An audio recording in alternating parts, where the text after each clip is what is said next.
Okay, and testing. Okay, cool. Sounds good. All right. So, camera seems a little off today.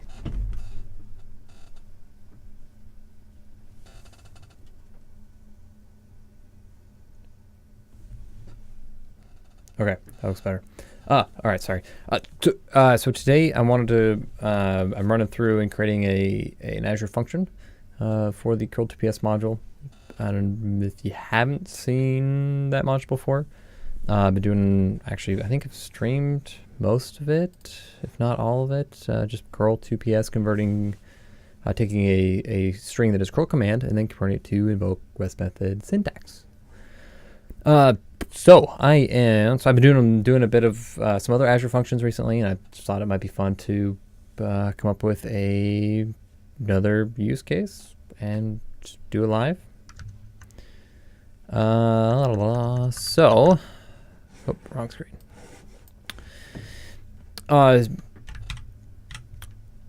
So if you use VS Code, you can install the Azure Functions extension, which gives you a lot of stuff you can do, including developing and testing your function locally. So that's what I'm going to be using. I'm fairly certain the extension is just called Azure Functions. Yeah, there it is. So I got that installed ahead of time. I've used it. I've already added in my Azure credentials. So you notice if I actually open up the Azure Functions, it's got my subscriptions. So in my Microsoft Partner Network subscription, so my business is a Microsoft partner. The very lowest level, since a one-person business can't have more than one certified professional in it. But we can create a function using this here. Okay, we're going to create a new project. And I'm going to actually put it in my Azure directory and create a new folder. We'll call it, I feel like calling it Curl2PS is just way too, I'll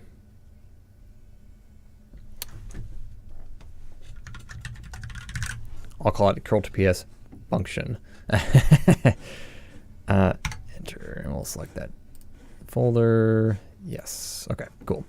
And then, of course, we can create other languages as well using VS Code. I'm going to do PowerShell, obviously. Well, maybe not obviously, but if you watch my streams before, you know that I would do PowerShell stuff. For the trigger, so I'm going to do an HTTP trigger. The idea being that you send it well, actually, is it going to be a post or a GET request? I'm not sure. You send it an HTTP request with the payload being the curl command string, and it responds with the converted version of it. I'll just call this convert to start with. I don't really have a name. Oh crap! So before I was creating a timer trigger. What's the different authorization levels for triggers? This is where I really like the documentation. So I remember correctly, there's actually a quick start. Yeah, there we go. So this is what I was reading through before to get the first one done. And you know what? I think I can zoom this in for you guys watching. So yeah. Oh, prerequisites. Maybe I should have mentioned this as well. PowerShell Core, for instance. The .NET SDK, I have installed these things. This is a great article that I've read through already. Well, read through while working, so I didn't read the entire thing. But so I got the function. So I got the function app. So running it locally, HTTP trigger, authorization level of function. The level requires a function key value when calling the function endpoint. So the authorization level is essentially the authentication. So if you wanted to authenticate or not. So right now, I'm sure you can switch this. I don't know how. I get a drink while I think about that. Because ultimately, I don't really care if this is anonymous or not. Because because it's not accessing any secret information. So let's just make it anonymous. We're gonna live life on the edge, live dangerously. Okay, and we're just gonna add it to Workspace. Cool. So now it gives us all of this basic stuff. So if you like the documentation, the developer reference for PowerShell in the Microsoft Docs has the folder structure here. You can see, which why show that if you can actually look at it here in VS Code, right? So essentially, the JSON here defines the function that you're running, and let's see here. Oh, so here's the auth level. So for anonymous, I'm not sure what that would look like for a function. Maybe I should have done that before. Oh well. And it has, so the bindings is for an inbound binding is bringing data in, and then just down below this HTTP out. And the out binding is sending stuff back, and it gives you the type as well. And this run.ps1, this is what runs when the function is actually called. And so in this case, the function is called when it receives a HTTP request. So there you go, get request, trigger metadata. Cool. So please pass a name on the query string or request body. Okay, so the rest of this is going to be it's all going to be new to me because I did the timer function before. So the nice thing about Azure Functions in VS Code is you can run and debug it locally, which is what I'm doing right now, just hitting F5. And so what this means is, hit a breakpoint. Let's go ahead and continue that. So we should see here down below. Oh, nope, actually we're good. So let's get another, let's actually do a test here. So we should be able to do invoke rest method, URI. So it's got this, the URI right here.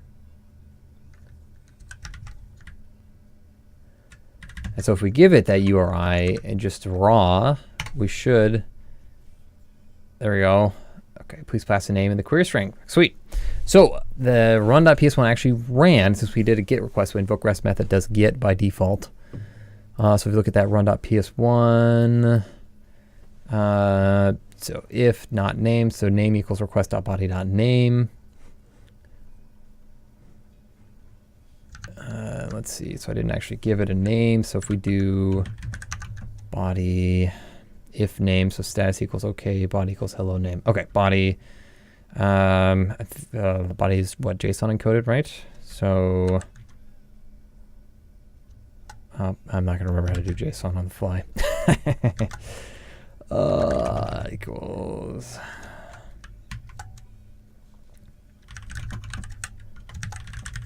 I'm just going to create a hash table and convert to JSON. And that should actually give us a, okay, cool. Name Anthony. Okay, so we should be able then to do the invoke rest method with the body of that JSON data, and then it should respond and say, no. Maybe it needs a content type of application JSON. There we go. Okay, cool. So I just needed to know what to do with that that request. Okay, sweet. So then that actually might be a lot easier than I expected. Well,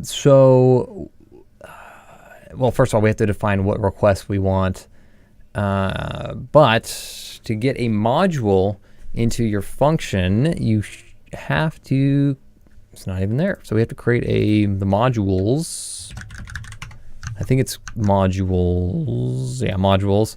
And we have to actually import a module and then save it to that directory. So we can't copy a PSM1 and PSD1 to that directory and call it good. I tried that. It gives you a weird error.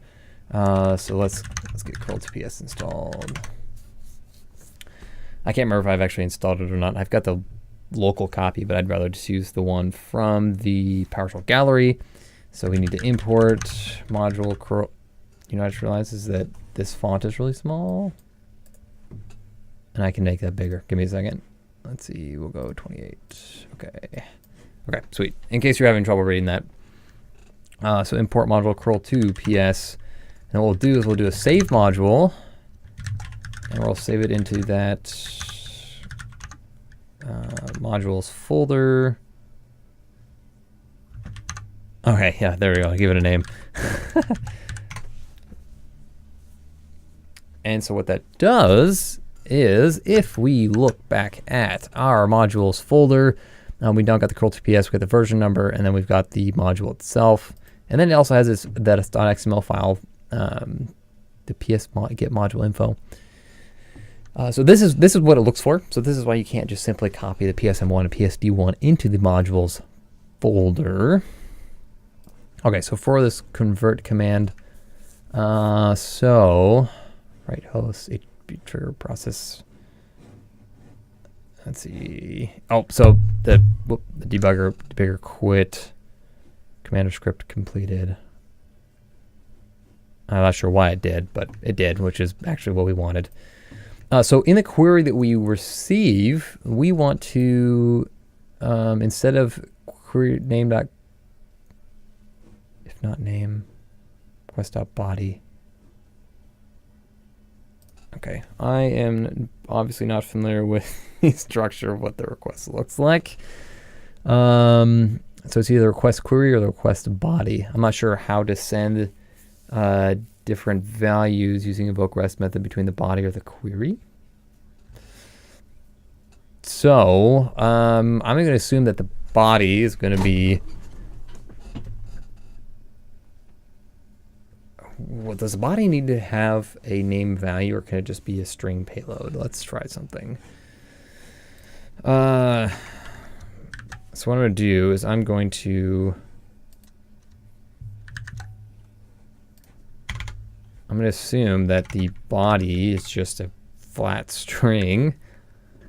I don't know if that's the best idea. Nope, that's a terrible idea, I decided. Okay, so what we're going to do instead is query.name, we're going to say dot curl command. Well, I'm having second thoughts about having a named parameter,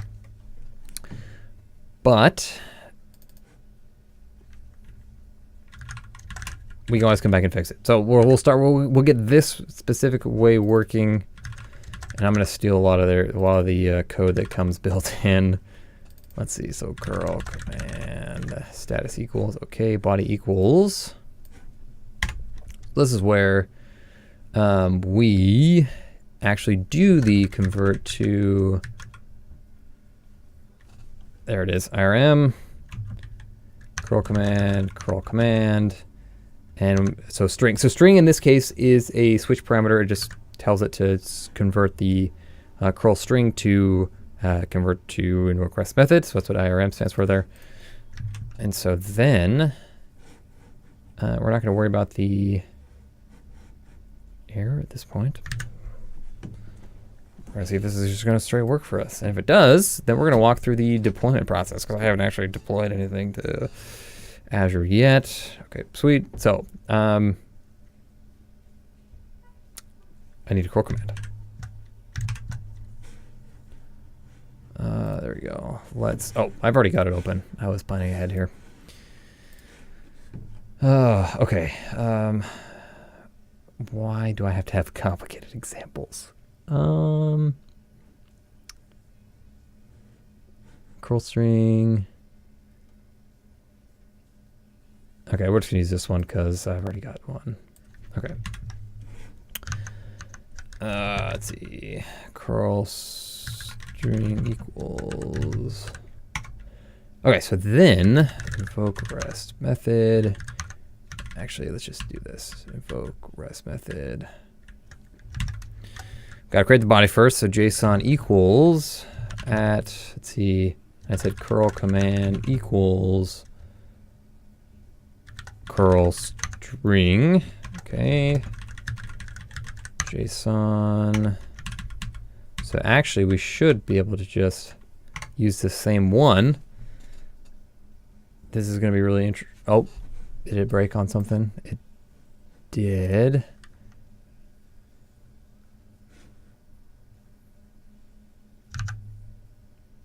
Ah. Oh, that's pretty sweet.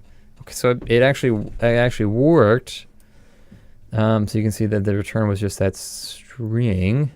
And obviously, I mean, there's a bug here, and it didn't actually get the... Yeah, that's a bug that I'm working on. Cool. So, wow, that was much less problematic than I thought it was going to be. Here we are 15 minutes in the process, and I thought it was going to take at least an hour.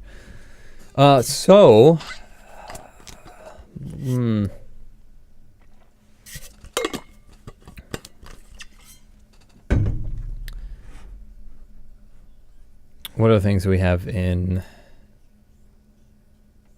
let's actually get the error here. Please pass a curl command. Oh. Okay, so saving the the run.ps1 actually is what what causes it to actually close that debugger. That's okay. But interestingly enough, well, I shouldn't say interestingly enough. If you haven't worked with Azure Functions before, instead of adding a breakpoint, you can actually put in the wait debugger inside of your script, and when that line is hit, let's actually run through that. Let's do that again.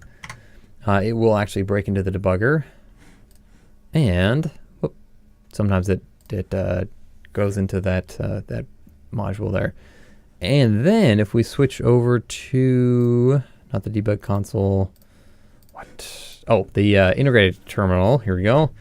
We can actually look and interact with the script as if we were debugging it, just a normal script. Pretty sweet, in my opinion. Okay, so let's figure out how to deploy this. As is, actually we don't need to save that. We can continue, which means it finishes up. Okay, sweet. So I want to see how to actually deploy this, because that'd be, we need to, there we go, that'll stop the debugger. Bam, job stop. Okay, cool. So, initial commit. So supposedly, if we go back to Azure here, excuse me.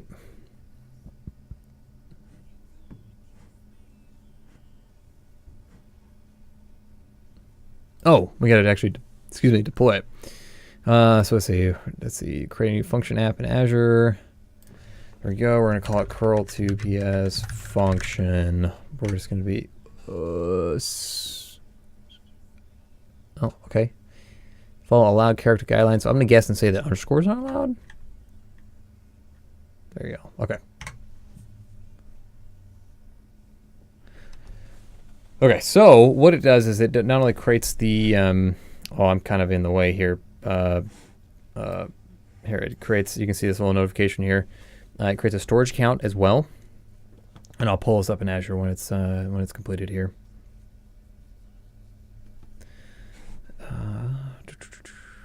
Because I haven't actually deployed one. You can see I'm working on one called ECR table.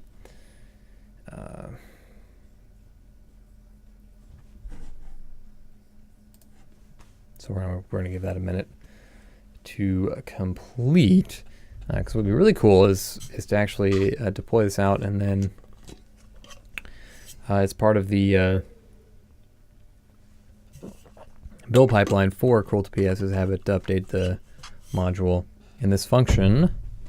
Oh, there you go. Now it's creating a new function app. Here, I'll move it again so you know, watch, you can actually see it instead of having me block it.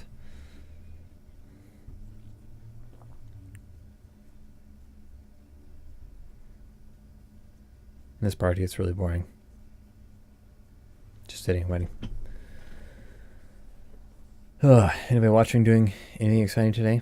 I saw that I was creating a function app. Sweet. At curl2ps-function.azurewebsites.net. I am now absolutely regretting calling it curl2ps-function.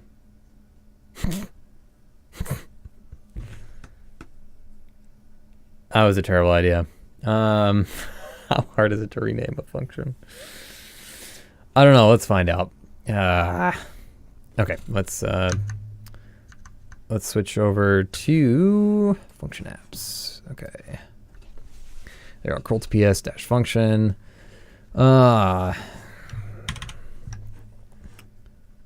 wonder if. Oh, of course, there's not a right click. A PowerShell functions are a preview. I'm checking to see if I can actually rename it. Let's see. Oop. Let's see. Overview, application settings. I'm gonna guess and say that I can't. Yeah, I'm not seeing anything for it. Oh, that's sad. That was okay. Oh, so let's try creating that again, and I'm gonna create one that's actually called the right thing. Yes. Yeah, I would, yeah.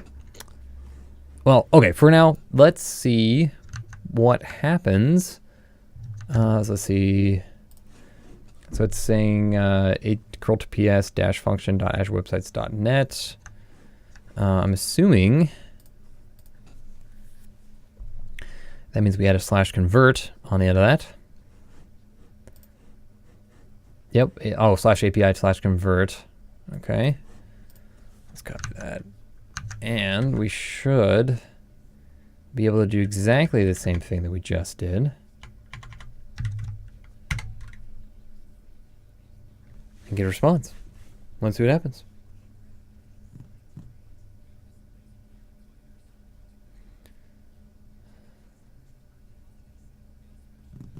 Okay, and it's gonna go really slow. I wonder if it must be doing the cold start, which is, or maybe it's just like the first start that takes forever. I don't know. Okay, well, while that's waiting, I think let's do a monitor here. Oh, I don't know that we need to go through all that right now. Enable, yeah, looks good. It's still thinking.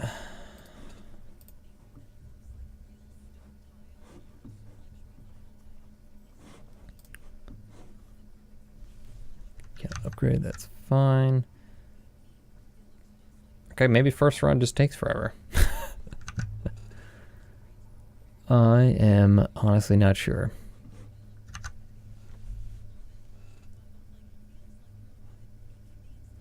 Wonder what the timeout is for invoke rest method. I guess we might actually find out here in a second.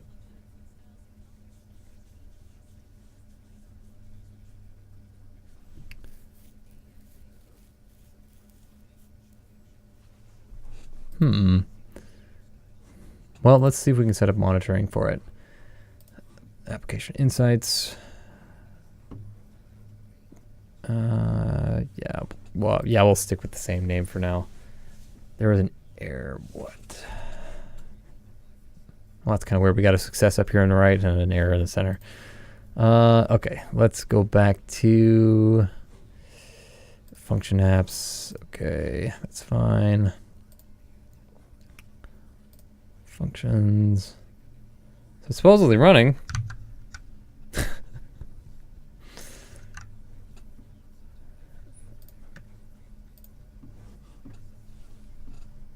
No, but it did actually fail. Okay, all right. Or did it, since it actually did supposedly create. Oh, no application insight package is found. Okay, oh, then my phone's going off.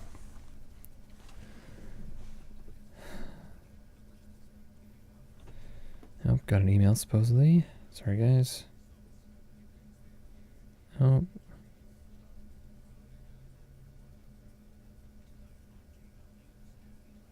All right. Okay. So we won't worry about monitoring now. But it's okay. Well, I am. Oh. Oh, I can tell you exactly why it's not running. Because it's didn't remove the weight debugger. Okay, cool. All right. That's the problem. Let's see. Let's restart it.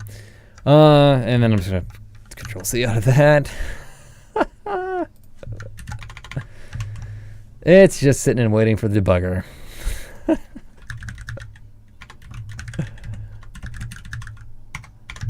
Okay, we'll fix that. And then I believe redeploying that is as simple as selecting the, are you sure you want to overwrite any previous? Yep, that's fine. Deploying, and then we get this, here I'll move this again, we get this nice little notification down here. See how long it takes. Not actually sure. But while that is going, I'm check that email really quick. Check output. Oh, it does say something about check output window for status. I'm not sure where the output window is, to be honest. Okay, looks good.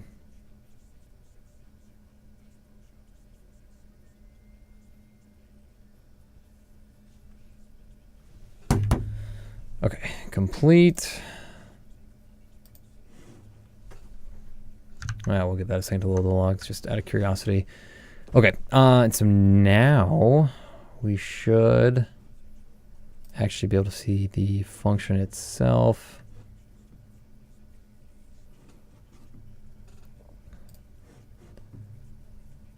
Whoops, I want advantage. Or wait a second. Oh, just itself right here. Okay, yeah, no more wait debugger. Okay, so let's run the same thing again. And there we go. That wasn't so bad. Okay, sweet. So maybe, you know, I wonder if that's why the application insights wasn't working, because it was stuck. Restart again in a few moments. Okay, well, we'll try again in a few moments, I guess. Okay, sweet. Oh, sorry. So that actually works. I just really hate the name, so we're going to rename it. But before we do that, I am thinking of adding in other functions as other, are they functions inside of a function? I don't know, what is a, yep, they're called functions inside of the function. Okay, cool. So what I was thinking is, so the Curl2PS module has a couple of, let's see, equals new curl string. That's not.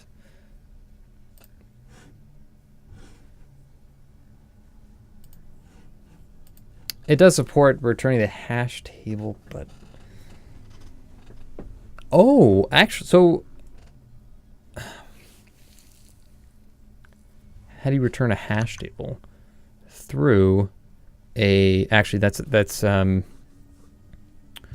so what I'm thinking here is, so the convert to IRM command inside of Curl2PS has the -string switch parameter, which tells it to return it as a string. But we don't have to return it as a string. We can return it as a hash table in JSON. Let's so let's add a, let's see. So let's add another parameter. So in the body, we'll have curl command, and I want to know what the query is versus the body and how that's populated. Actually, let's do this. Yeah, we're gonna do a, and we'll find out. Actually, we'll add a wait debugger here. We're gonna run this and do on the local host. And so we can actually look at that request and see what it looks like when we send this information. I don't know why I didn't think about that before, but that's a great way to figure out what that query looks like compared to the body. Okay, that's normal. Step over that. Okay, sweet. So now if we go to the console and say request. What does that look like? Nice. Okay, so request, we've got a body, header, so query is nothing in this case. The raw body, okay, sweet. But the body is curl command. Okay, sweet. Curl command value. Okay, cool. Okay, so that actually answers the question I had. So it's not sending anything via the query. And again, like I said, I'm not sure how that's populated. So we are going to go ahead and step over that. Well, yeah, and we get decent output there. Okay, so what I'm going to assume actually is that we're going to ignore the query for right now.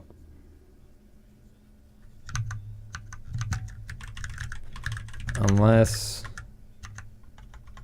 yeah, I don't know where that query is populated from again. Unless, well, does that parse it from the URI potentially? Let's try something. Vert where equals. I'm actually curious to see what this comes up with. I'm not a web developer, so I'm just gonna test things this way.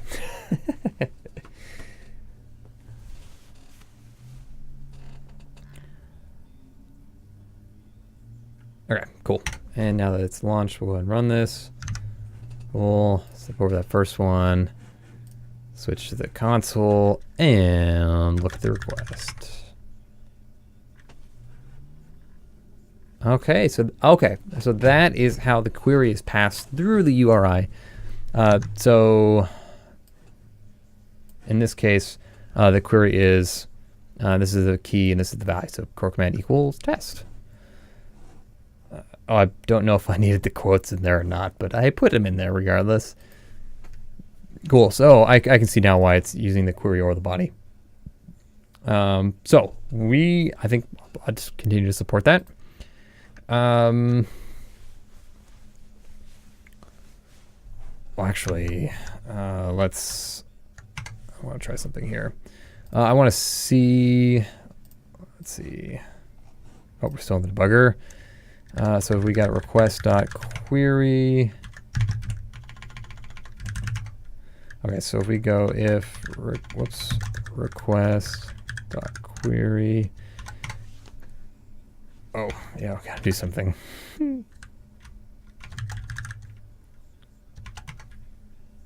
Oh, okay, so I can't actually just do a test and say if request.query or request.body because they both return true.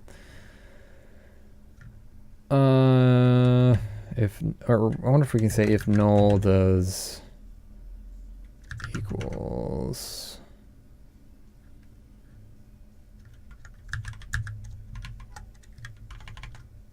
Or I guess if I'm actually using a comparison here, I don't even need the quotes. So null equals request.query. We can say request.body. Well, they both false. So. Okay, so what I was testing for there is I only want to do one check to see if I'm going to use the query or the body, and I don't want to do both. So what I'm going to do here is if, let's see, so request.query.curl command, because it needs to have a curl command as a parameter, and then we'll say else if request.body.curl command, and then the else here is in the event that there is nothing passed, and in which case we'll get a status of bad request. Yes, and actually I'm just going to copy and paste it up here. Status code bad request. Please pass a curl command.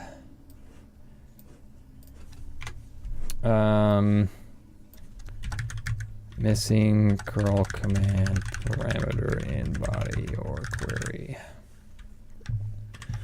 Okay, Oh, and save that so the debugger broke out. That's fine. So if it's in the query, then we're going to say curl command equals request dot query dot curl command, and if so I'm also, well, let's just get this working first. So else curl command equals request dot body dot curl command.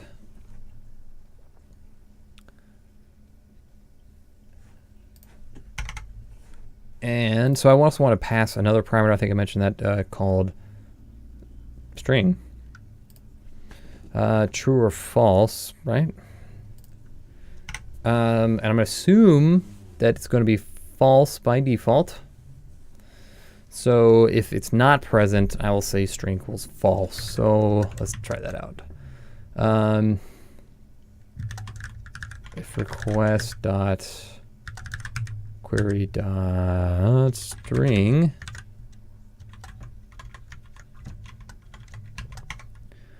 I think you can do this. Oh, okay, it doesn't turn true or false. I was thinking that converting the string false to a bool would just be false.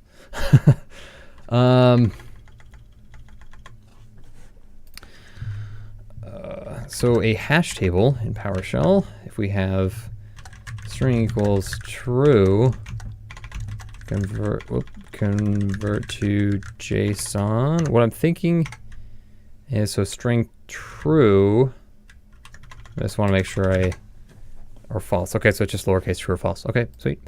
If request.query.string, let's see, switch, then we can actually switch the request.query.string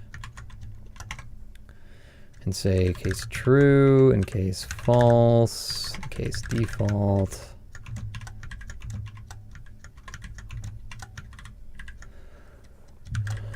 String equals true, string equals false, string equals false. Well, actually, we can actually get rid of that false statement if it's just going to default to false. So if it exists and it's set to true, it'll be true. Otherwise, it will be false. If you give a switch statement a blank parameter, nothing, and the default, that's actually a good question. So what I'm thinking is, if request.query.string is nothing, will it go straight to the default? So if we do switch, we'll do an example, switch null, right? And then default,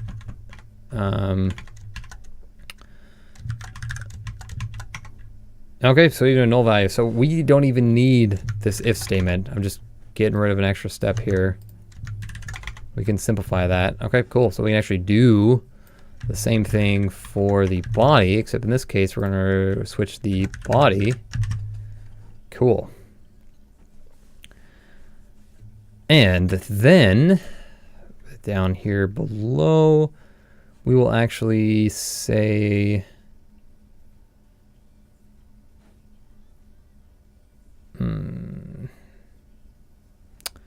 so okay, we'll just use the if curl command. Okay, cool. Because curl command won't have value unless it made it through the first set of ifs. And what we can do is, since you can't set, well, you can't set a switch statement like that, but what we'll do is params, I'm going to splat this, and we'll say curl command equals curl command, and then string equals string. Sweet. Bodies is just going to be params. So it'd be interesting to see what this returns. if string is false, right? Let's find out. So in this case, it should default to string being false. Oh, did I not take the wait debugger out? I don't know. Oh, sweet. Okay, nice. So test dot headers. Oh, test is a PS custom object. So does invoke rest method not convert it to a hash table? That's I wanted the return to be easily converted into a hash table is what I wanted. That's unfortunate.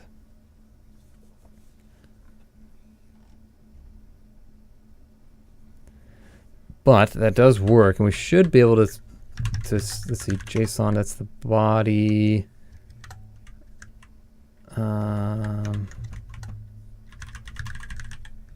Let's see, convert from, what I'm going to do is convert this from JSON as hash table, and then say hash table string equals true, and then JSON equals HT convert to JSON. So that we get that string equals true in there as well. And so now we should be able to do the same thing, but test should now be the string version of it. Okay, cool.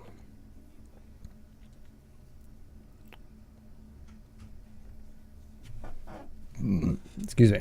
Okay, so I believe we can actually just go ahead and stop that. Okay, nice. Let's see. Added support for the string parameter. Okay, so what I'm thinking is that I can deploy this to create a new function. Yeah, we're gonna rename it right now. And this is gonna go through and create the resource group and the storage account and a couple other things, if I remember correctly. So this way I can just have the curl2ps.azurewebsites.com instead of the curl2ps-function. But while that's running, I want to check something here, because I really would like to see some statistics on it. So I wonder if it just takes a moment for, let's see, WestUS. Yep, that's where I'm at. Cannot create application insights resource. There was an error processing request. We're going to get in a few moments. Let's see, Azure functions. Oh yeah, looking up some other stuff on that. Application whoa, what? No, I did not want that. Azure functions. I wonder, let's see, monitor. So let's see what the docs have to say. Built-in integration. So you configure them. That's fine.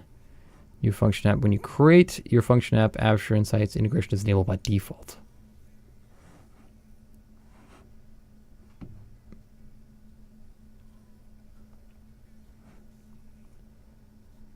Oh, well, I created this through VS Code. So, application insights is not configured. Yeah, so this is what we already went through. Oh, and now no troubleshooting steps. Let's see. I'm looking on the right-hand side here to see if there's anything. Writing logs, blah, blah, blah. That's not fun. I think there was something in here about writing logs, logging. Logging in PowerShell functions works like regular PowerShell logging. Right, verbose. It's not enough to see verbose debug level logging.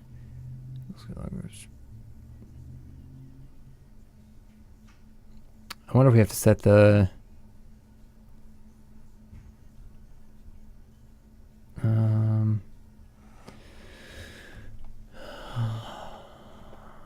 Okay, so we do have logging that we can set. I wonder if that needs to be set. The following example sets the threshold to enable verbose logging for all functions, but that sets the threshold to enable debug logging for a function. Okay, so let's take a peek back in VS Code. So deployment finished. Oh, almost sneezed. Okay.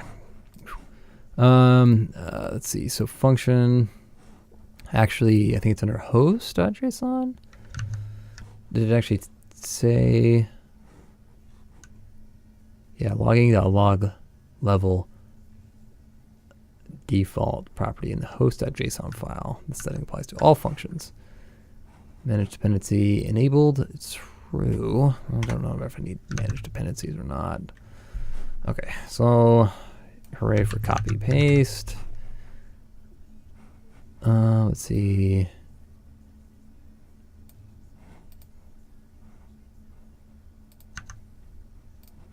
Why is that squiggled?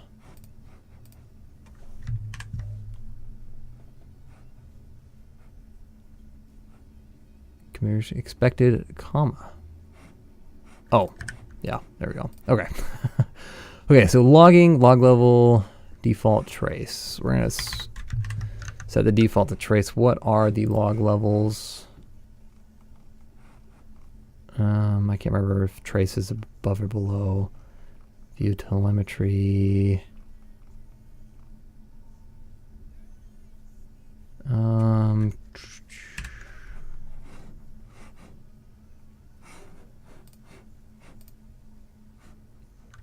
Oh, let's look at the reference. There we go. That's probably a good idea. There we go. Logging. Let's see. Log level. Log category version 2. Follows the ASP. Log functions. Log filtering. Okay. Wow, we're going really far down this rabbit hole.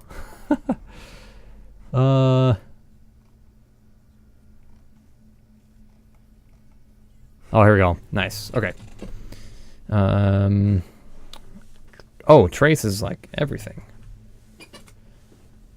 Okay.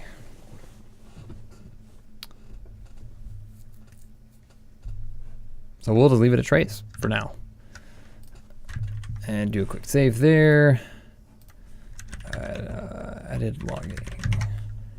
Okay, and so I'm going to then deploy this one as well to that same, yes, we're going to deploy and overwrite. And we'll give that a second. Actually, while that's running, let's function apps. We're going to just can this guy. We'll also be, okay, cool. And it's going to delete all of them. Curl2PS dash function. Delete app service plan. Yes. Delete. Okay, cool. So we'll let that figure itself out there. See if VS Code deployment complete. And monitor.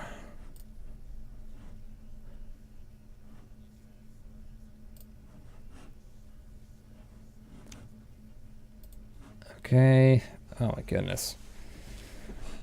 Okay, so I think let's see. We can actually look at the logs for. Oh, that is a different log. Okay, here we go.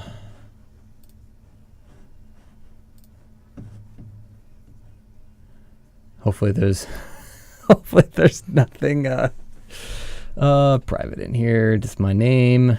Nice. My IP address. Nice. I might go back in here and cover a lot of this up. Yeah, I probably will actually.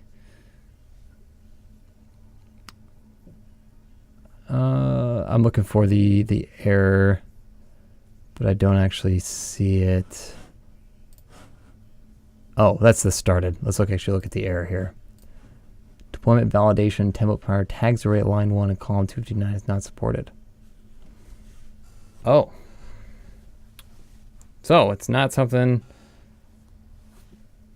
not something that I can fix that I'm aware of. Yeah, there's a fail, bad request. Yeah.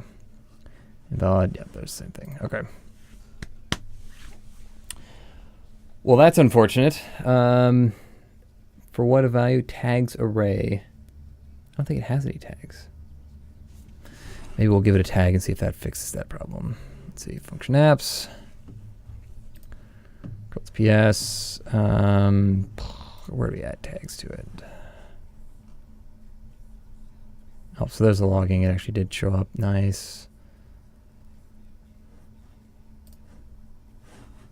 Oh, we don't need to get into that. Okay, I clearly don't know what I'm doing. Maybe it's because it's Azure Functions with PowerShell still preview. That's going to fail. I don't even know why I bothered. Well, I will have to look at that another time.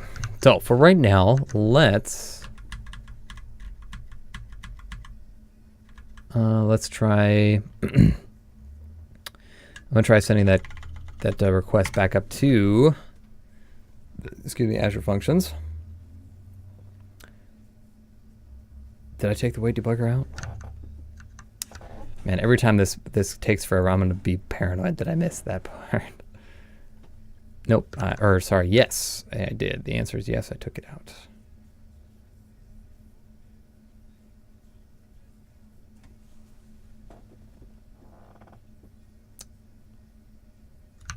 Well,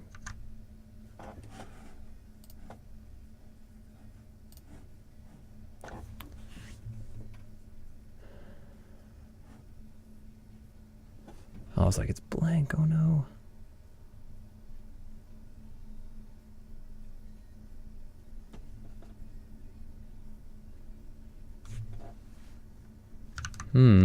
It looks okay, but it's obviously not running for some reason.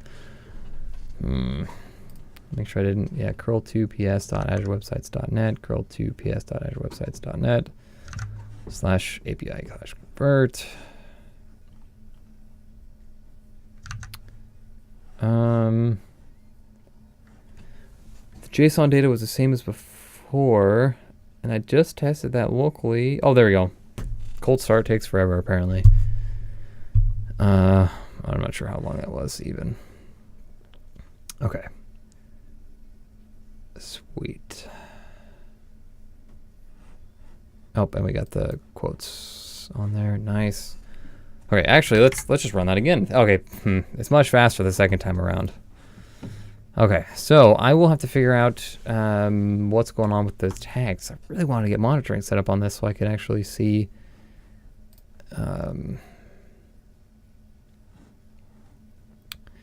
if it's being used. I mean, not that it really matters to me all that much, but let's see. I'm just looking for a place to actually set the tags. Wonder if I can.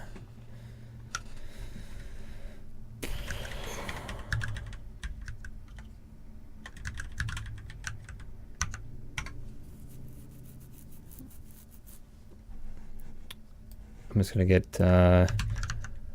So what I'm doing really quick is I'm gonna just authenticate in PowerShell really to see if we can. Because I haven't interacted with functions using the AZ module yet. Just getting signed in. Okay, sweet.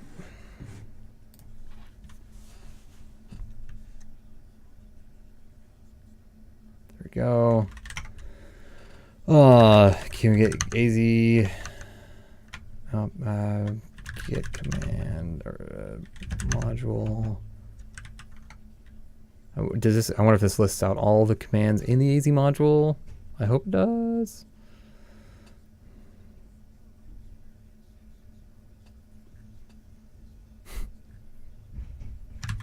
We're not gonna wait for it. Get AZ because I was expecting there to be an AZ.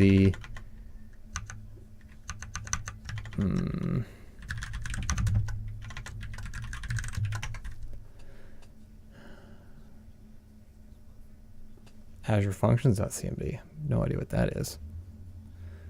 Oh, that's part of the VS Code extension, I believe. Okay, so we can't interact with our function apps. Whoop.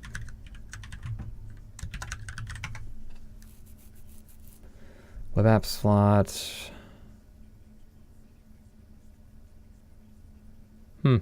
Okay. All right. Well. Oh, I just closed out the window I was using to test it. Oh well. Okay. So, so we can't actually set up monitoring like I wanted to, but we can skip that for now because there's not. Well, because of the error that we got with the template not being set properly. So, well, anyway, that took half the time that I expected it to. But, oh, you know what? What I will do while I have got a captive audience is add this to the docs here for the Curl2PS module itself. Okay, cool. Currently is simple. This is not.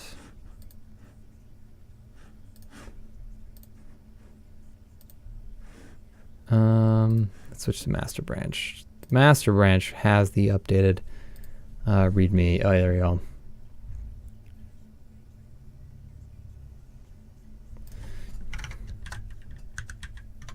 Oh, actually, before we do that, I did want to add in the return. So the body return, I actually want to have two parts: the version of the Curl2PS module. So, when the version changes, we can actually see what version is being used. I forgot about that. Okay, cool. So let's the body. I'm missing. Okay, so cool. Okay, so the body is actually going to be in two parts. Return equals and Curl2PS version. Maybe we'll say version equals get module Curl2PS dot version. And let's get PowerShell core up and running again. Actually, we'll import the module. Let's see, version. Oh yeah, we'll just look at the version. Okay, cool. That's what we'll care about. Version equals dot version. Sweet. Let's run this, and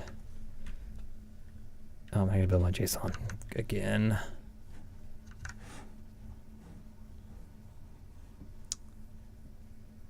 Oh. Oh. Yeah, let's close those curly braces.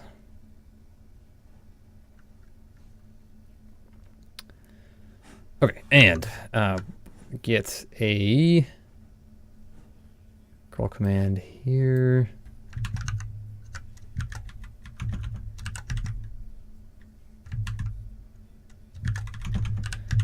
Since I've got double quotes in there, I got to use single quotes to wrap it. Okay, JSON equals.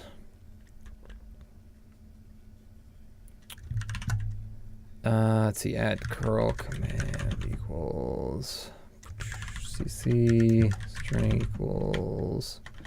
I'm gonna set string equal to true.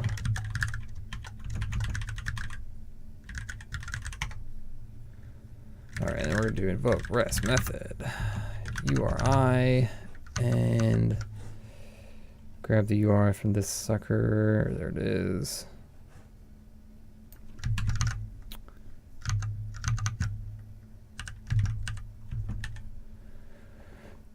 And then body is JSON Oh, and content, forgot to set content type. Missing curl command in body or query. Interesting.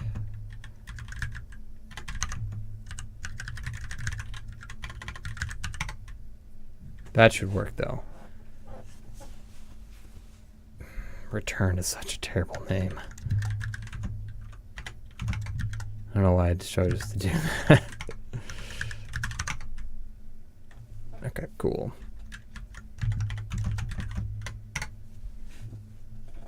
We want version.to string.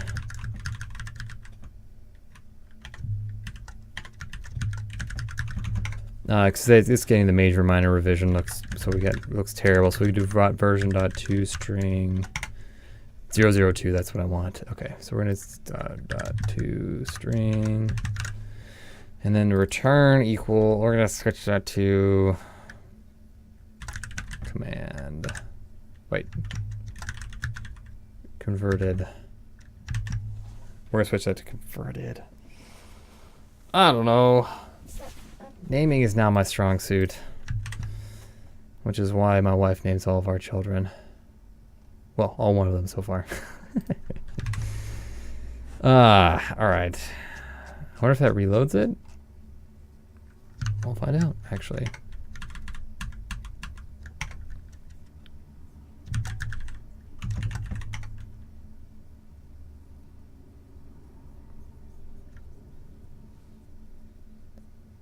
Okay, that's weird. Test dot. I would have expected that to actually.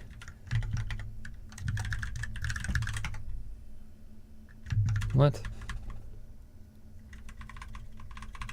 That is strange. Okay, so let's go ahead and stop that. And relaunch it to see what this is going to do for us.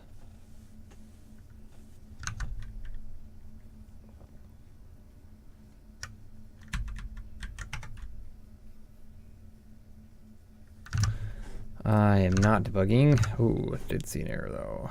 Let's see what that was. You cannot call a method on a null valued expression.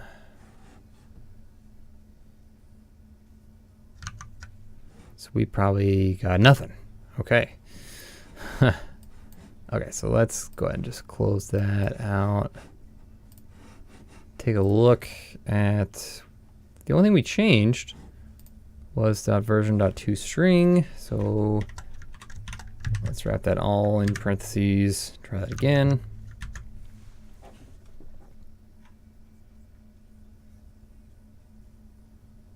Okay, that looks good. No red text yet. There it was.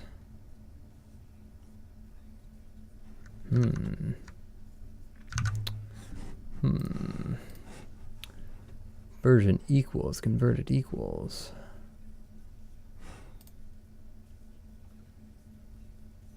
Wonder what body needs to be.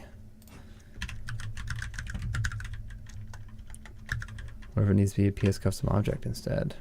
Custom.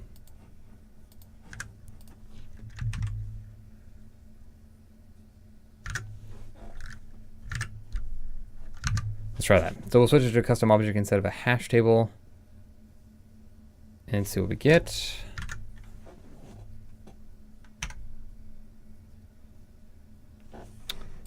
Not sure why it keeps breaking there. Oh, because it gets an error. That's why. Oh, my wife's calling me.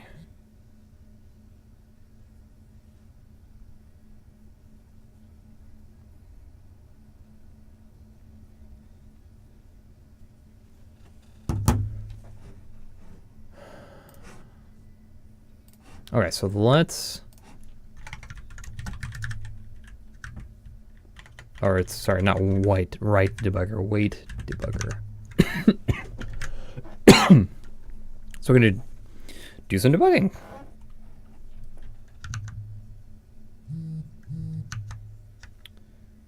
And send that same command. Let's see what my wife was just calling me.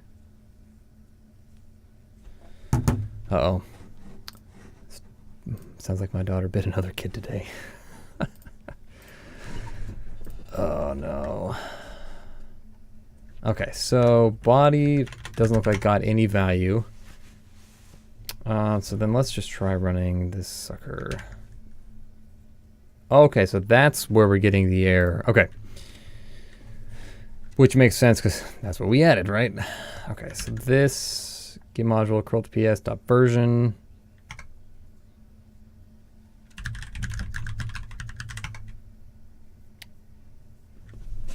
Okay, that is very strange. Params.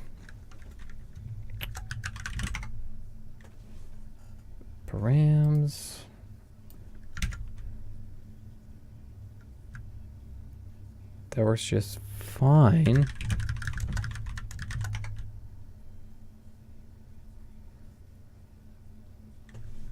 Wait, that just was not working. Oh, it's because I...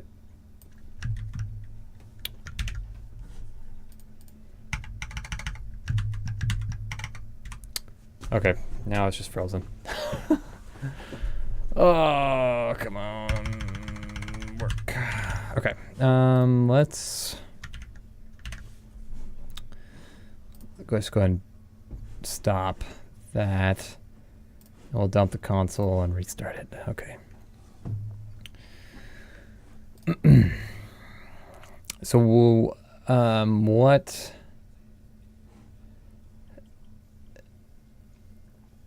Okay, so what I believe what's happening is that the module hasn't been loaded, and so it can't get the version.toString because it doesn't load it until it runs this convert to IRM command and does the implicit loading. So let's try again to just actually test that theory. Okay, yes, it cannot. Okay, cool. So then we can actually look at the body, no value or no value. So get module Curl2PS. Yeah. Okay. Okay. And okay, that makes sense. So wonder if we just reorder these, if that'll work.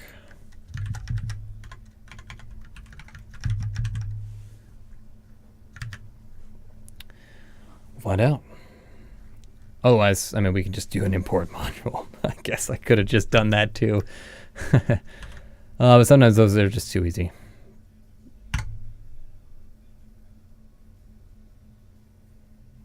Process the request. Where's my debugger? Oh. Okay, well, we're not even gonna get to the debugger this time. All right. Oh, man.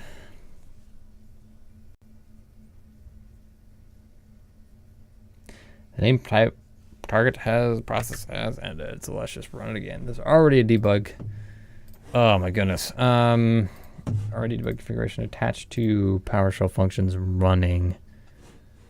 Well, I can't even get to it. Property manager dependency is not allowed. Why not? That's been there. Okay, so how do we stop the debugger? There's already a configuration. Well, it's not running actually. So screw you. Let's just open another one. There we go. Okay. So we'll start that over. Okay, sweet. That looks good. But don't want to look at that one. I want to look here. Okay, can wait for that to run. Okay, there we go. And then we're just gonna run the same one, but as before. There we go. Hit the debugger. We'll hit the continue. Oh, no error. That looks good, but we'll just make sure that the body has value. Version. Perfect. Okay, cool. That's what we wanted. So we'll continue, and then we should still get output. We did.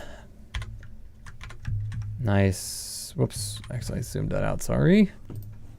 Okay, so now we are returning the version just like I wanted. Now also returns Curl2PS version.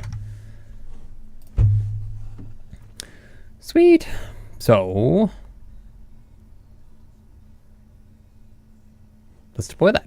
Yeah, that's what we should be doing. Let's see. Oh, since I restarted VS Code, it's got to reload all my function apps, which takes surprisingly long amount of time. Do I need to type something in? Oh, yeah, okay. Apparently I was waiting for me to type in. Sorry. Yes, and we are deploying over that, and I am sure. So you can see down here it's deploying. Check output window for status. We'll let that finish up there.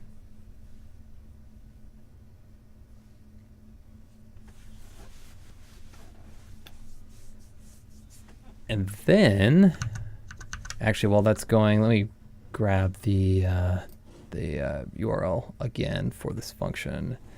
So I'm using the convert function inside of my Curl2PS. Oh, deployment completed. Sweet. So we can do the same request as before, except run it against Azure instead of locally. We should get a nice little, there you go, function URL. Apparently too lazy to type that out. All right.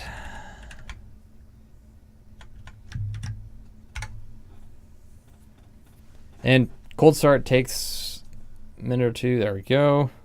Oh, I should have actually assigned that to a variable. Yeah, see the follow-up was very fast. 0002, that looks good. Sweet. Well, this is actually really cool. So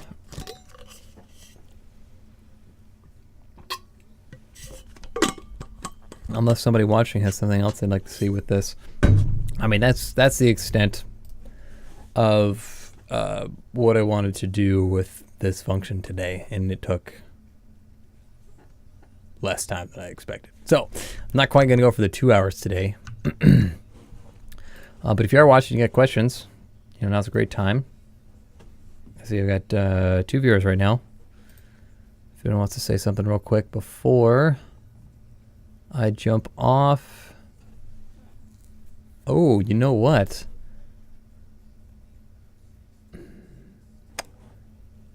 I wonder,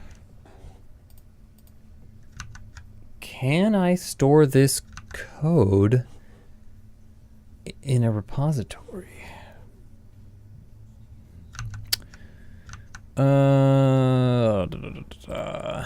Let's look. Let's open and explore. So here that is. So I've got it in a local folder, my Azure folder. So so it does have a Git repository. Quick. How do you look out the find the remote source of a repository using Git?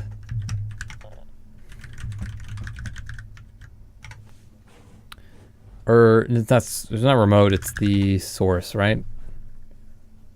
Yeah. Let's see what git remote git dash URL origin. Git remote git dash URL origin. No such remote. I wonder if we can do git URL all. No such remote.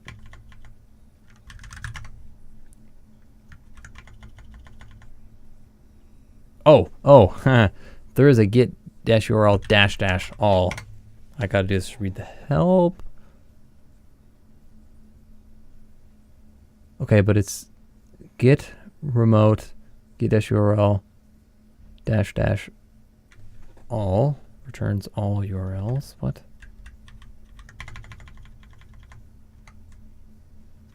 Okay.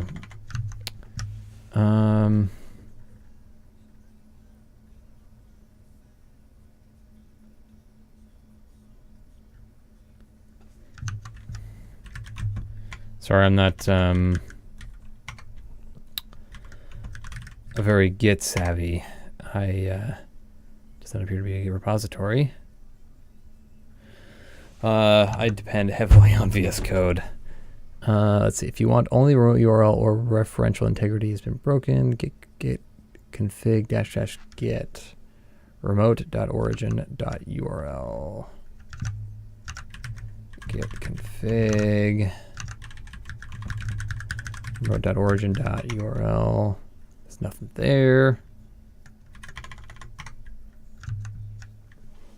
Interesting.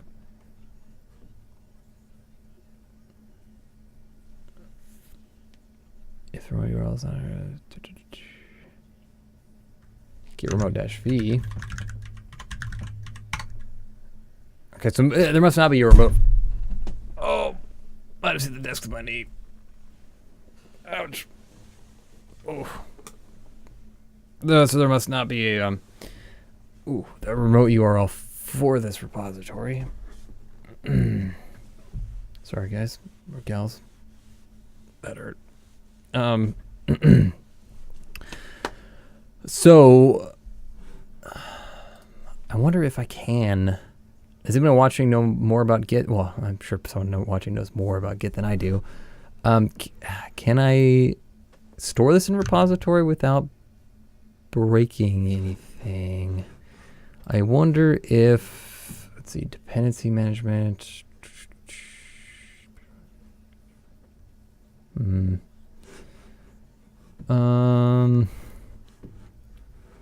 Concepts, plan, premium plan.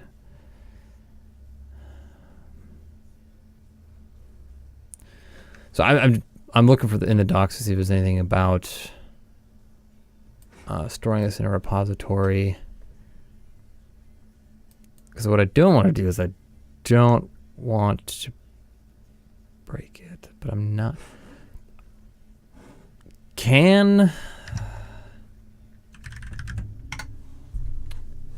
So again, like I said, I depend on the UI for let's see, create a new branch. I don't want to create a new branch. Let's see, or can we just go git add remote?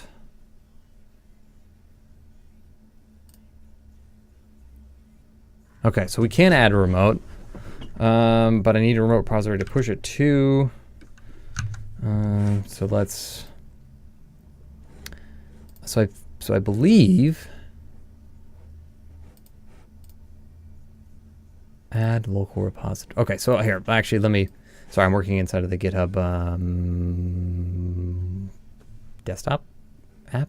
I'm not sure what it's called, but I believe we can add a local repository. That's Curl2PS function. And publish this to GitHub. Yes. For the Curl2PS Azure function. Don't need to keep it private, and we'll just keep it under my own. Sweet. Okay. It's not a bad idea. Okay, cool. So anybody that has been sticking out this stream, I now have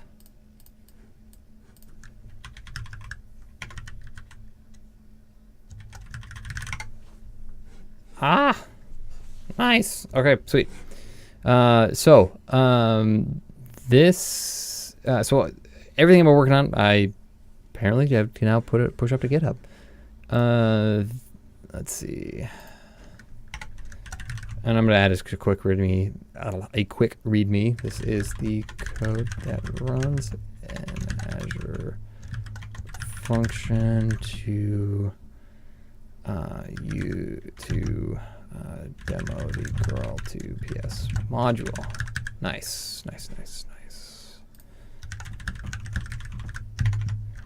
Basic README. All right, it's cool. So that is commit directly to master. Yeah, apparently. So that is a good place to call it quits with that all set up and done. So if you are watching, if you catch this on YouTube, got all the code I was working on is now in GitHub. So I don't think there's anything.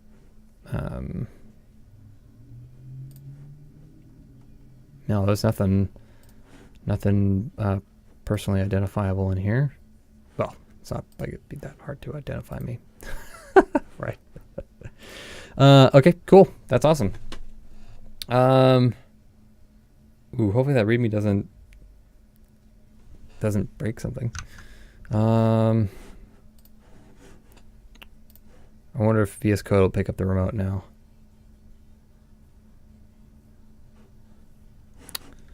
Let's see, we could do git add remote, right? I don't know, I'll have to figure that out. Sounds like I need to call my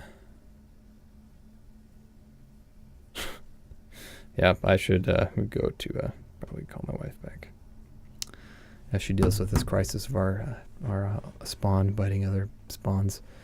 So anyway, hey, anyone that's still watching, thanks for hanging out. I will get this uploaded to YouTube for anyone that didn't catch the start of this. And have a wonderful time of day for wherever you are. It's still morning for me. So probably afternoon, evening for anyone watching, unless you're on the West Coast or potentially earlier, further west. Yeah. Catch you guys all next week, maybe. Probably not next week. I'll tweet next week, let everyone know. Have a good one.